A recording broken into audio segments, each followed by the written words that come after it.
ഞാനിപ്പോൾ നിൽക്കുന്നത് ലക്കിടിയിൽ നിന്ന് 2 കിലോമീറ്റർ അകലെയുള്ള പോളി ഗാർഡൻ എന്ന് പറഞ്ഞ സ്ഥലത്താണ്. ഇവിടെ ബുദ്ധിമാന്ദ്യം വന്ന മുതിർന്ന ആൺകുട്ടികൾക്കുള്ള പുനരധിവാസ കേന്ദ്രമാണ്. നമുക്കിവിടുത്തെ വിശേഷങ്ങൾ അറിയാം.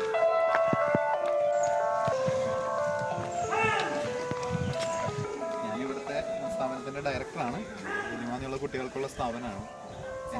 എൻ്റെ പേര് സിജു വിധേയത്ത്. 107 പേരാണ് ഇവിടെ ഉള്ളത്. ഇതൊക്കെ അവരുടെ താമസ സ്ഥലങ്ങളും സൗകര്യങ്ങളൊക്കെയാണ്. കുറച്ച് കൃഷിയിൽ നിന്നുള്ള വരുമാനങ്ങളും മറ്റുള്ളതൊക്കെ ആയിട്ടാണ് ഇത് മുന്നോട്ട് പോകുന്നത്. പിന്നെ ആളുകൾ ഭക്ഷണത്തിനായിട്ടും മറ്റുള്ള രീതിയിലൊക്കെ സഹായിക്കും. മരുന്നും മറ്റുള്ള കാര്യങ്ങളൊക്കെ അവർ സഹായിച്ചു തരുന്ന കുറേ ആൾക്കാരുണ്ട്. പിന്നെ സ്ഥിരമായിട്ട് ചെയ്യുന്ന കുറേ ആളുകളുണ്ട്. അതുപോലെ നമ്മുടെ കോളേജുകളിൽ നിന്നുള്ള എല്ലാ കുട്ടികളും വരാറുണ്ട്, ഒട്ടുമിക്ക കുട്ടികളും വരാറുണ്ട്. ഒത്തിരി സന്തോഷമാണ്. കാരണം ഇവരുടെ ജീവിതത്തിൽ എന്തെങ്കിലും വ്യത്യാസങ്ങൾ അനുഭവപ്പെടണമെങ്കിൽ നിങ്ങളെപ്പോലുള്ളവരൊക്കെ ഇവിടെ വരുമ്പോഴാണ് അവർക്ക് അതിൻ്റെ വ്യത്യാസങ്ങൾ മനസ്സിലാക്കാൻ സാധിക്കുന്നത്. അവരുടെ ജീവിതത്തിൽ വേറെ വ്യത്യാസങ്ങളൊന്നുമില്ല, അവർക്ക് വേറെ ആരെയും കാണാനുള്ള അവസരങ്ങളൊന്നുമില്ല. നിങ്ങളെപ്പോലുള്ള നല്ല കുട്ടികളൊക്കെ ഇവിടെ വരുമ്പോൾ അവർക്ക് ഒത്തിരി സന്തോഷമാണ്. അവർ നന്നായി നിങ്ങളെ സ്വീകരിക്കുകയും ചെയ്യും. ഇതാണ് ഫാദർ പോൾ പൂവത്തിങ്കൽ എന്ന് പറയുന്ന അച്ഛൻ. അച്ഛനാണ് ഈ സ്ഥാപനം തുടങ്ങിയത്. 1981 ഞാൻ പറഞ്ഞല്ലോ സ്ഥാപനം തുടങ്ങിയത്. അച്ഛൻ്റെ ഒരു ഇവരെ ബുദ്ധിമാന്യമുള്ളവരെ ആരും പരിചരിക്കാനില്ലാതെ കഷ്ടപ്പെട്ട് നോക്കുന്ന ഒരു കാര്യം അറിഞ്ഞതുകൊണ്ട് ഒരു വികലാംഗ ഗ്രാമം സൃഷ്ടിക്കണം എന്നുള്ള ആഗ്രഹത്തോടു കൂടി അച്ഛൻ ഈ സ്ഥലം ഇങ്ങനെ വിൽക്കാനുണ്ടെന്ന് അറിഞ്ഞപ്പോൾ അത് മേടിക്കുകയും ഇവിടെ വന്ന് ഒരു 4 കുട്ടികളുമായിട്ട് ഈ സ്ഥാപനം ഒരു പഴയ കെട്ടിടത്തിൽ തുടങ്ങുകയാണ് ഉണ്ടായത്. പിന്നെ അതിനുശേഷം ഗവൺമെന്റിൽ നിന്ന് കുറച്ച് പൈസ കിട്ടി ഈ കെട്ടിടം ഉണ്ടാക്കി.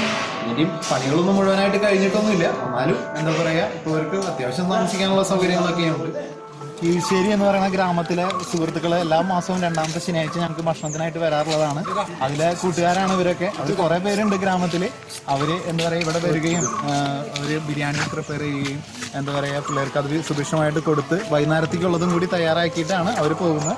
അതിൻ്റെ പണികളൊക്കെ ഇങ്ങനെ നടന്നുകൊണ്ടിരിക്കുന്നു, ചെയ്തുകൊണ്ടിരിക്കുന്നു. അവർ അത് പ്രിപ്പയർ ചെയ്ത് കഴിഞ്ഞ് കുറച്ച് നേരം റെസ്റ്റ് ചെയ്യാണ്. ഇത് ഭക്ഷണം ഇനിയിപ്പോൾ അവർക്ക് രുചികരമായിട്ടുള്ള ചിക്കൻ ബിരിയാണി തന്നെയാണ്.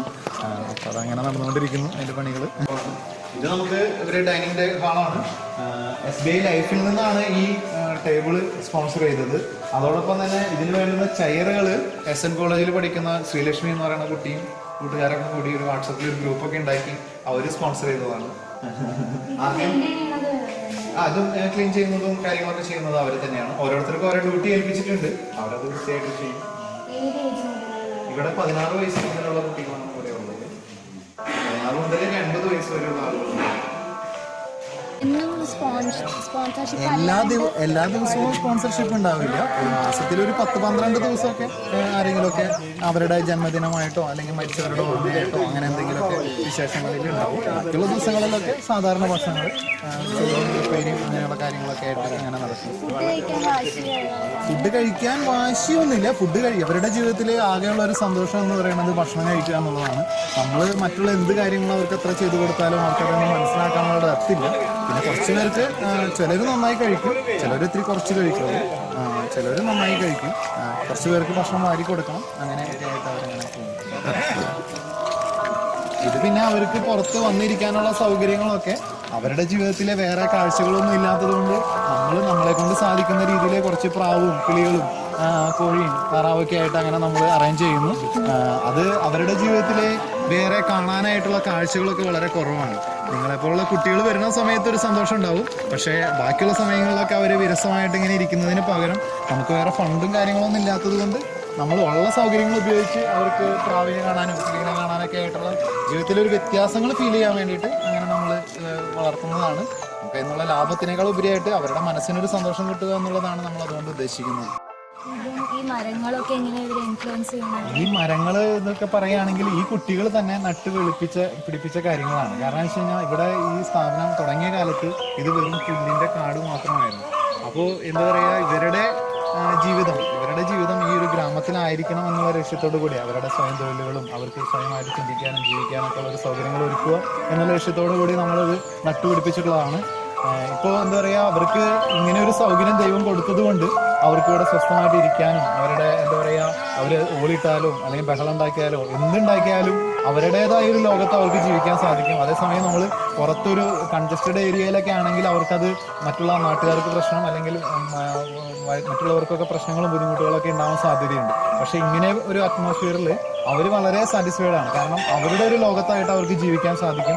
അതോടൊപ്പം തന്നെ ഫ്രഷ് എയറും യാതൊരുവിധ പൊല്യൂഷന്റെ പ്രശ്നങ്ങളുമില്ല, ബഹളങ്ങളില്ല, ഒന്നുമില്ല. അവരുടേതായ ഒരു ജീവിതം അവർക്ക് നയിക്കാനായിട്ട് സാധിക്കും. അവർ പകൽ സമയങ്ങളിലൊക്കെ കുറേ കുട്ടികൾ ഇവിടെ വന്നിരിക്കുകയും അവർ ഇങ്ങനെ സ്വസ്ഥമായിട്ട് ഫ്രീ ആയിട്ട് ഇരിക്കുകയും ചില ട്രെയിനിങ് കൊടുക്കുന്ന കുട്ടികളൊക്കെ ടൈം ടേബിൾ അനുസരിച്ച് അവർക്ക് ട്രെയിനിങ് കൊടുക്കും. ബാക്കിയുള്ള സമയങ്ങളിലൊക്കെ അവർ ഫ്രീ ആയിട്ട് ഇവിടെ വന്നിരിക്കുകയും അവർക്ക് ടൈം ടേബിൾ കീപ്പ് ചെയ്യുന്നുണ്ട്. പക്ഷെ അതോടൊപ്പം അവർ ഫ്രീ ആയിട്ട് വന്നിരിക്കുക അങ്ങനെയൊക്കെ അവർക്ക് മനസ്സിലാകില്ല. പക്ഷെ ഈ കിളികളുടെ ഒച്ചയും മറ്റുള്ളതൊക്കെ അവരിൽ കുറേ മാറ്റങ്ങൾ ഉണ്ടാക്കാൻ സാധ്യതയുണ്ട്. നമുക്ക് സ്ഥിരമായിട്ട് ഭക്ഷണം തരുന്ന കുറേ ആളുകളുണ്ട്.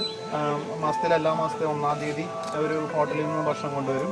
അതുപോലെ തന്നെ 2ാമത്തെ ശനിയാഴ്ച ഞാൻ നേരത്തെ പറഞ്ഞ കീഴ്ശ്ശേരിയിലെ സുഹൃത്തുക്കൾ കൊണ്ടുവരും. 3ാമത്തെ ശനിയാഴ്ച അതുപോലെ കുറേ അമ്മമാർ പൊതിച്ചോറുണ്ടാക്കി അവരിങ്ങോട്ട് കൊണ്ടുവരും. അങ്ങനെ ഒരുപാട് അതുപോലെ അവരുടെ ജന്മദിനത്തിൽ ഭക്ഷണം തരുന്ന ഒരുപാട് ആളുകളുണ്ട്. എന്താ പറയുക, അങ്ങനെ ഒരുപാട് ആളുകൾ സഹായിക്കുന്നത് കൊണ്ടാണ് ഈ സ്ഥാപനം മുന്നോട്ട് പോകുന്നത്. നമുക്ക് ഗവൺമെന്റിൽ നിന്നോ നമുക്ക് വേറെ സഹായങ്ങളൊന്നും ഇല്ല. പക്ഷെ നമുക്ക് എന്താ പറയുക, ഇങ്ങനെയുള്ള ആളുകളൊക്കെ ചെയ്യുന്നത് കൊണ്ടാണ് നമുക്ക് ചെയ്യാൻ പറ്റുന്നത്. അപ്പോൾ ഒത്തിരി സന്തോഷം നിങ്ങളെപ്പോലുള്ളവർ ഇവിടെ വന്നതിനും കണ്ടതിനും നിങ്ങളോട് കൂടെ ചെലവഴിച്ചതിനും ഒത്തിരി സന്തോഷം. എനിക്ക് നിങ്ങളെപ്പോലുള്ള കുട്ടികളോട് പറയാനുള്ള ആകെ ഒരു കാര്യം എന്തോ മാത്രമേ ഉള്ളൂ, നമുക്ക് ഉണ്ട് എന്ന് വിചാരിക്കുന്നതൊന്നും നമ്മുടെയല്ല. ദൈവം ഇതുപോലെ പല ആളുകളിൽ നിന്ന് എടുത്തിട്ട് നമ്മിൽ നിറച്ച് തന്നിട്ടുള്ളതാണ്. അപ്പം അത് തിരിച്ചു കൊടുക്കാനും നമ്മൾ ബാധ്യസ്ഥരാണ്. നമ്മൾക്ക് ചില കുറവുകൾ വരുമ്പോൾ നമുക്കത് നമ്മുടെ മാതാപിതാക്കളോടും അവരോടൊക്കെ വിഷമമാണ്. പക്ഷേ ആ കുറവുകളുള്ള ഒരുപാട് ആളുകൾ ഈ സമൂഹത്തിലുണ്ട്. നമ്മൾ തീർച്ചയായും അത് നമുക്ക് എന്തെങ്കിലും കൂടുതലുണ്ടെങ്കിൽ അത് തിരിച്ചു കൊടുക്കാൻ നമ്മൾ ബാധ്യസ്ഥരാണ്.